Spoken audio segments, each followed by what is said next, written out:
A very good evening, viewer. It's good to have you on yet another episode of your favorite program, You and the Law. I am David Malum, your host. Remember, this program is being brought to you from NTA Gombe Channel 5. With me in the house today is Barrister Yila Japhil to talk on this sensitive topic, divorce. Barrister, you're welcome to the house. Thank you very much. It's good to have you. Thank you very much. All right. Now, Barrister, we want to start by asking what is divorce? Okay, in a nutshell, divorce, I'll use divorce here. Yes. Divorce simply means the separation or termination of marriage by a court of competent jurisdiction or any other competent authority. Competent authority here means maybe in the case of customary law or customary settings, where you find the people, maybe elders in the community, whom the law or the people have ascribed that power to work or accept proceedings that in regards to termination of marriage, that divorce the marriage. They will sit on it, go through it. The petitioner comes forward and explain why he wants the marriage to be terminated between him and his spouse or his wife or the wife or vice versa. Now they will sit on it, see how they can harmonize them, reconcile them. If it fails, they can, at the end of the day, then terminate the marriage. So in that aspect, we will say they are competent authority. They may not be court, but they are authorities that can actually do that.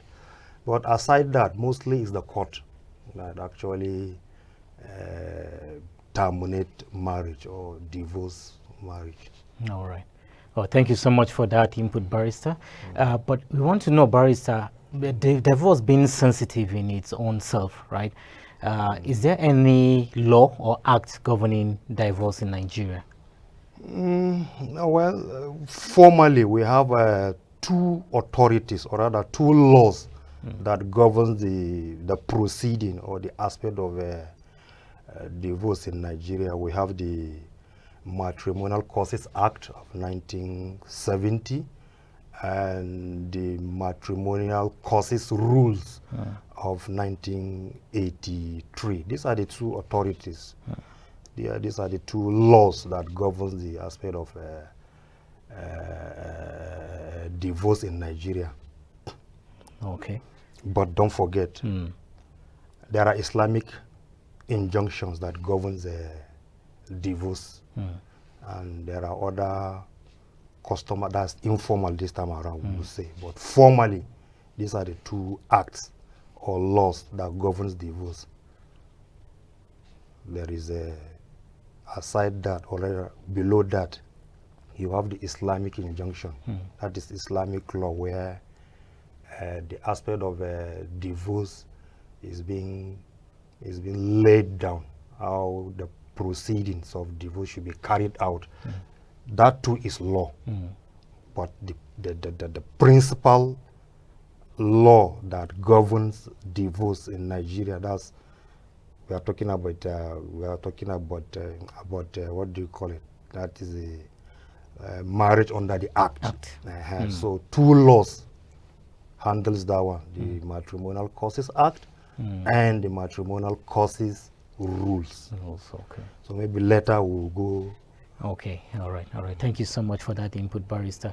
Now, having these laws, to kind of watch over proceedings as regards to divorce. Now, I want to know, Barrister, since these laws are to govern divorce, can we say then that marriage is now conducted as Christian marriages, Muslim marriages, and that of the maybe pagan practice or traditional rather, not carried out in the court? Can we say they are legal since they are not carried out in the court? The divorce is being, the proceedings are carried out in court, but the marriage is not in court. So can we say that these marriages are legal under the law? Yes, they are legal. They are legal under the law. Because the thing is, as I have said earlier, the principal act that governs, and that is even English marriage. That is marriage under the act. Marriage conducted in the court. That is where this act I have mentioned earlier covers. It ends there. Yes. It only covers marriages that are conducted in the court. And that one, what do you call it? High courts handle that one. Okay. They will conduct the marriage, and they are the only one with the jurisdiction to dissolve the marriage. Fine. Aside that, there is the customary marriage that is under native law and custom. Okay. The one we conduct in our, there are so many, they are very diverse. Tangale has their own, Dadia has their own, Cham has their own, every Igbo have their own traditional marriage, or what you can just simply say traditional marriage. The law still recognizes that. Okay. Yeah, it's valid. The marriage is very valid as far as the law is concerned. Fine. That aside, there is the Islamic marriage, where it's being conducted by the provision of the Quran. So that one, that too is equally valid. Under the law is valid. They are just valid marriages, all. Okay. Okay, so they don't have to be carried out in a court. They don't necessarily need to be carried out in the court, no. Marriage, just because marriage is not conducted in the court, will not render that marriage invalid. Invalid. Yeah, they are all valid marriages. All right. So the law sees them as valid marriages. Okay. No wonder the law has jurisdiction to come into such marriages in the event of divorce. Is that it? So now that is another aspect. If it is if it involves if that marriage is marriage under the act, yes, that is English marriage, yes, then it is conducted in the High Court only. Okay. And only the High Court has jurisdiction to terminate that marriage, as I have said. Most of the time, these customary marriages need not be brought before the High Court. Okay. What can dissolve, the authority that can dissolve that marriage is the community itself. The communities, that's the elders in the communities, vested with the authority to vie into the marriage and see whether they can dissolve it or reconcile it. Okay. If that fails, the petitioner, that's the person, the spouse that wants out of the marriage, can simply go to any of the area courts. Okay. He can bring the matter to the area courts,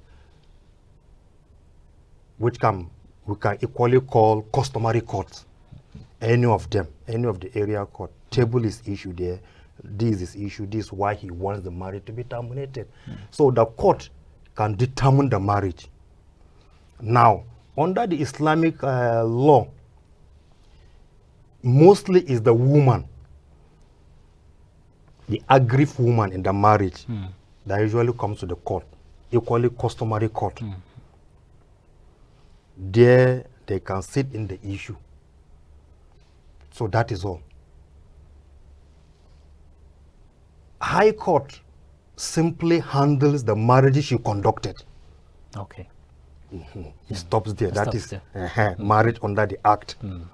She will go into the marriage, see how she can reconcile the marriage, and if it fails, she can simply just terminate the marriage. While other courts can handle other marriages, that is the customary, that is marriage under the customary law, and the Islamic law. Marriage. Okay. All right. Now, we want to be very clear, Barrister.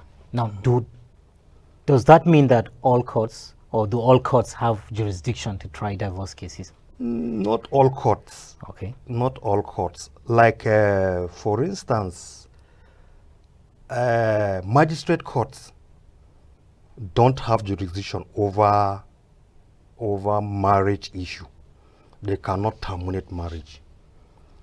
Federal High Court don't have the jurisdiction to terminate marriage. They don't. Not to talk of, well, on appeal, Court of Appeal and Supreme Court can handle the issue, but on appeal. So the two primary courts that have jurisdiction over marriages is the High Court and the customary court, what you have below, but definitely not magistrate courts. Okay. High Court can only try marriages that she was a party. not party, the marriage she contracted. Contracted, all right, okay. As I've said earlier, Yes. Yes. While other marriages, customary marriages, that is native marriages or traditional marriages, as we have put it, Yes. and Islamic marriages can only be handled by customary courts and area courts, and mostly they don't even need to come before the court. Mostly they are handled by, for the Islamic aspect, they are handled by the, what do you call them, the walids, Yes. the guardians that actually contracted the marriage. Yes. Both the female's guardian, the male's guardian, that's the husband, and they will come together, see how they can put the marriage together. If it fails, they themselves have the power to say, from our observation, this marriage should be terminated. Any of the aggrieved party at that point can come to court or something like that. Same applies with the customary aspect as I've made mention. All right. Now, Barrister, for the sake of clarity, if a marriage happens to be contracted in High Court, say in Gombe, and later on the couple, by virtue of maybe work, have to be transferred to Abuja, and then a problem arises because of the marriage, can they go to a High Court in Abuja and file in for divorce, or they have to come back to Gombe where the marriage was contracted to file case for divorce? Mostly they have to come back to Gombe. Okay. Because I must tell you, and I must confess, the courts are not too, more especially the High Court, they don't just encourage you to terminate your marriage. They will go to every extent, to every length, to make sure that that marriage has broken to a point that is not, you cannot even recover it again. It has scattered. So the only thing, let's just terminate it. So they will do everything in their capacity to make sure that that marriage stands. So they will not just give you an easy way. That is why Section 30, for instance, of the Matrimonial Causes Act made it very clear that you cannot even dream of dissolving this marriage or asking, that's the petitioner now, asking the court to terminate this marriage, to annul this marriage, to separate this marriage, when that marriage is not above 2 years. Okay. Yes, you can't come before the court. In fact, you guys should stay there together, try to understand each other together, remain there. We give you 2 years so that whatever it is between you, settle it.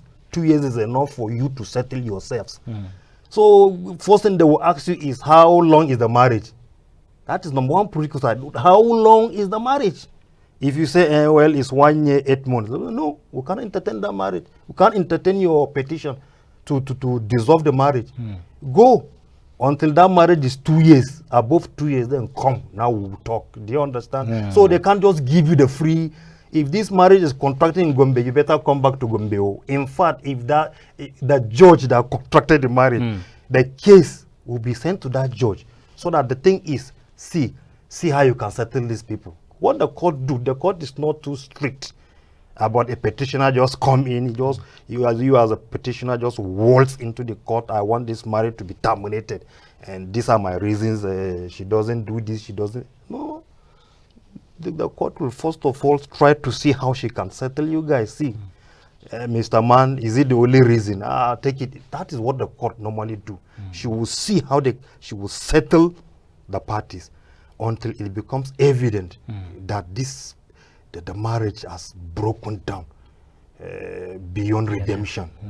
Then that is when they will say, okay, let's dissolve the marriage for peace to reign between the parties. All right. So, Barrister, what is a court of summary jurisdiction as it relates to divorce? There is nothing like court of summary jurisdiction relating to marriage, relating to divorcing marriage. There is nothing like that. It usually go full trial. Every petition with regards to dissolving marriage must go to full trial. There is nothing summarily about it. It's not a criminal case that you can just come in. Magistrate court has the jurisdiction to try a case summarily. No, it is not. Doesn't apply with issue of dissolution of marriage under the act. Not even under the act. In fact, inclusive of customary law and Islamic law. You can't just come in and say, okay, the court will just say, okay, Ato, let's do it summarily. Mr. What did you say, Mr. K? What did you say was your case? Petitioner. Let's have it. My wife did this, so the court will just say, okay, let's try it summarily. No, because summary trial is just very easy and easy-going trial where you can just do it. You know, you don't even need witnesses and stuff like that. That is summary trial, and you do it within very short period of time. It doesn't apply with dissolution of marriage. It doesn't apply because you have to come with your witnesses, come with your documents. You have to present it before the court. Same applies to the respondent. That is, let's say the woman now, or the respondent who is going to respond to the petition. She has to come with all her evidences, or he has to come with all his evidences too before the court. The court have to go through the evidences, go through all the documents, go through witnesses. To take our time, then come out with a judgment after everything. All right. So thank you for that input, Barrister. But Barrister, I come to realize from experience that sometimes the cases or issues of divorce are being instigated mostly by parents sometimes, or due to peer pressure. But under these circumstances, who have the right to approach the court for the dissolution of marriage? Everyone. Everyone has the right. It involves two parties here. The man, the husband, and the wife. If there is any one of them that is aggrieved, that wants out of the marriage, that is not comfortable with the marriage, and he feels this marriage ought to be dissolved for peace to reign, any of them can just approach the court. Any of them can approach the court. But let me tell you, yeah, this is applicable with marriage under the act. Very applicable, yeah. Just two parties, either the man or the wife. The man stands at the, if there's a man that comes in, is the petitioner. If the woman that comes in first, she's the petitioner, then he or she responds to the petition. I believe same applies to some of the customary laws around. The aggrieved party in the marriage comes before the elders or come before the court that she wants the marriage to be terminated or he wants the marriage to be terminated. But in the case of Islamic law, marriage under the Islamic jurisdiction is not too like that. A father of a daughter can come before the court asking the court to terminate the marriage because he sees the suffering his daughter is undergoing. So the daughter is not in a very good capacity to actually approach the court. He may give reason why. So on her behalf, he is asking the court to terminate the marriage. Or her guardian, that is the wali, that contracted the marriage, that gives her hand in her hand. So decides he on his own can decide to come before the court and ask the court to dissolve the marriage because the young girl, the innocent girl is a victim here and she's not having it well and the man is blah blah. So so with the exception of Islamic marriage, parents cannot approach the court to institute a divorce case. Yes, but in most cases, it is expected of the man that suffers the marriage. Maybe he suffers domestic abuse. Maybe the wife used to beat him anytime. So he can approach the court. He alone has the right to approach the court. No, not his friends, not his parents, not his anybody. Or the woman out there. Vice versa, she fell, she's not comfortable, he doesn't give her money for upkeep. He did this. So all right. So thank you so much for that input, Barrister. But Welcome. we want to know, Barrister, what are the basic prerequisites court expects to be presented before it can even, you talked about the court not even wanting to, handle divorce cases. So for a case to be serious, and For worthy the of court to their entertain. what is, the prerequisites that are even worthy of their attention? Yeah. What prerequisites must be met? Yeah, but this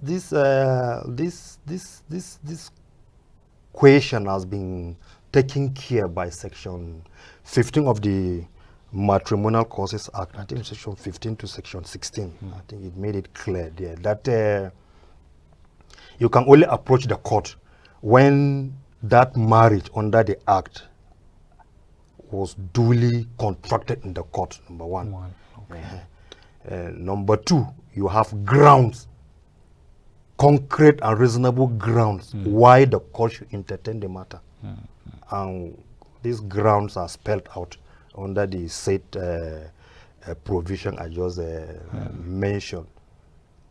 When there is issue of adultery, where the victim now, the victim in the marriage, the victim of the adultery, felt he or she cannot tolerate looking at the face of the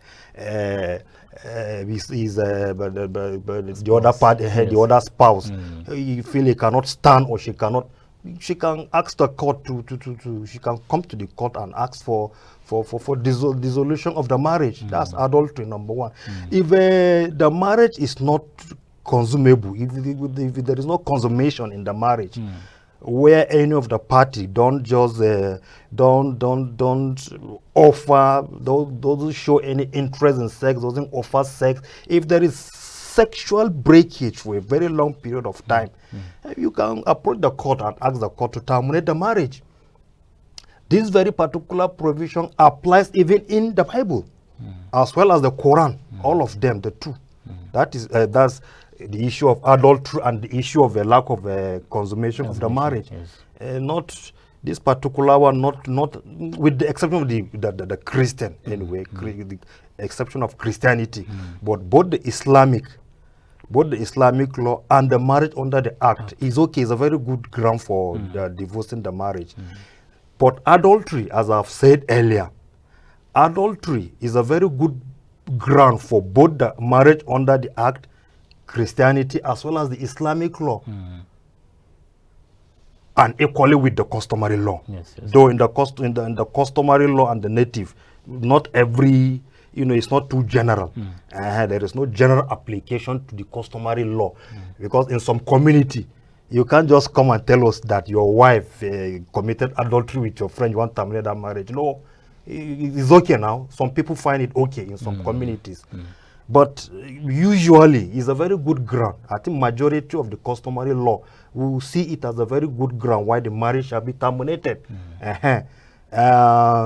If there is issue that, okay, if both spouse separated for like 2 years apart, one of the spouse can come before the court and say, we have been away for 2 years.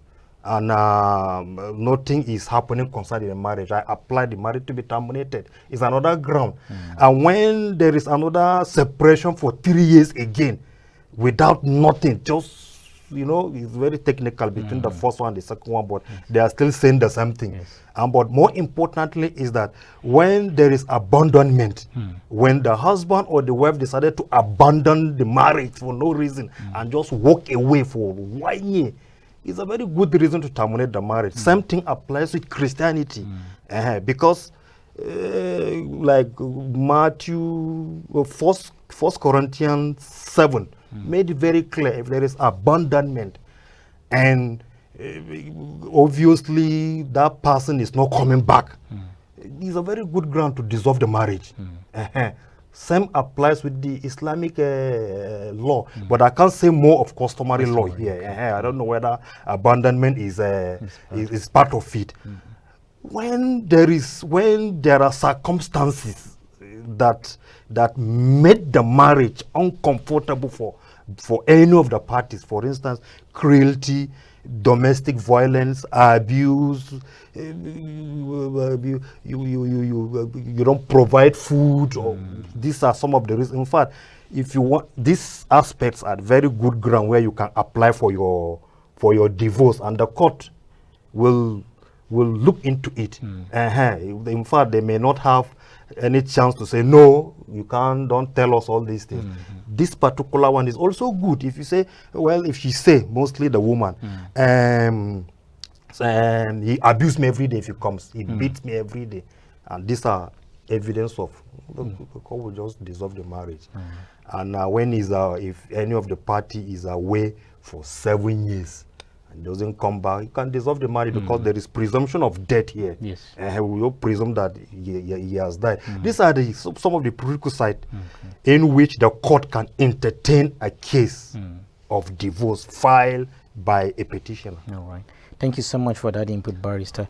But we want to know, Barrister, can a court grant divorce? Briefly, because we are out of time now. Okay, in the absence of the other party, it's not possible. It's not possible. It's not possible. It's not possible. Because there must be fair hearing. Yes. And this fair hearing has been there from creation. Because when Jesus Christ, or when God himself in the Garden of Eden, he has to ask both parties to speak, including the serpent, that's the Satan himself. So fair hearing must be there.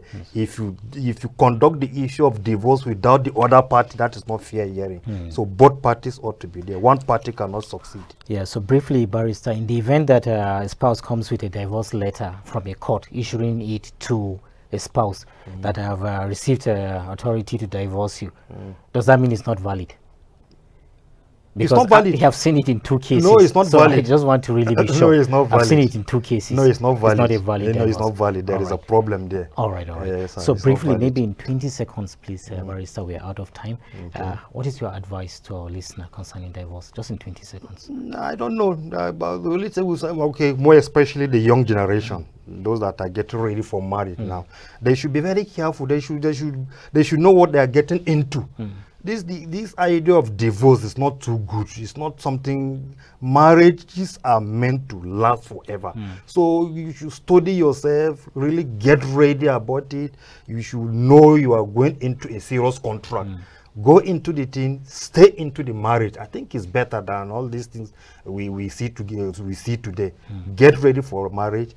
When you go into the marriage, the issue of divorce should be out of the tune, out of everything. I think that's my only advice. All right, so thank you so much, Barrister, for coming around. We look forward to having more of you to talk intensely about this topic, divorce. Thank you very much. Yeah, viewer, this is where we draw the curtain for now. Time is against us. Until we come to you, same time, same station, with the continuation of this particular topic and with other topics of relevance. I'm your host, David Malum. Remember, this program is brought to you by NTA Gombe. Do have a pleasant evening.